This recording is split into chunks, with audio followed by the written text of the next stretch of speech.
My name is Jennifer Mandel, and I'm the Director of Research and Evaluation for Internews Haiti.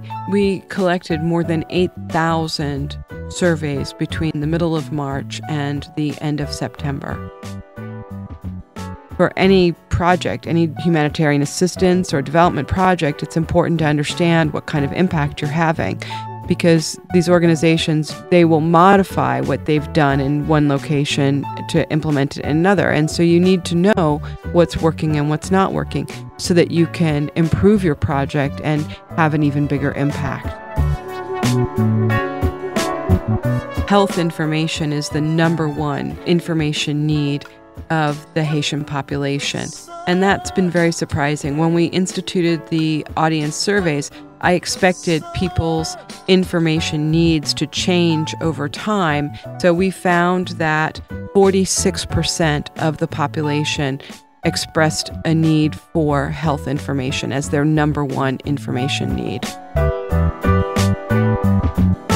Only 16% of participants expressed a need for information on employment as their #1 need, and only 13% expressed a need for housing as their #1 need. And so you can really see the importance of health information there.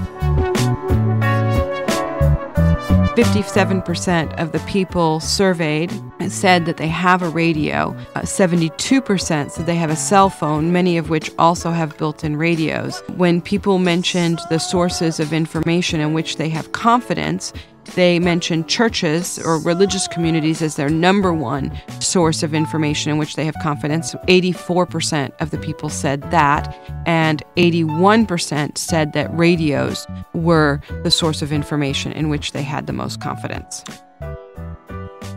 9 out of the 43 radio stations assessed in Petit-Goâve, Léogâne, and Port-au-Prince, representing 21% of those radio stations, changed their programming specifically to include more news and information. And some of those stations, the only news and information that they provide is ENDK. The thing that was interesting in the focus groups is to understand why people demand health information more than any other topic. That has to do with two things. The fact that the vast majority of them are living in camps, which they perceive to be, rightly so, places where they're more susceptible to various kinds of illnesses, but also because of a fear of potential diseases coming from the dead bodies that are still under the rubble, and that really struck me.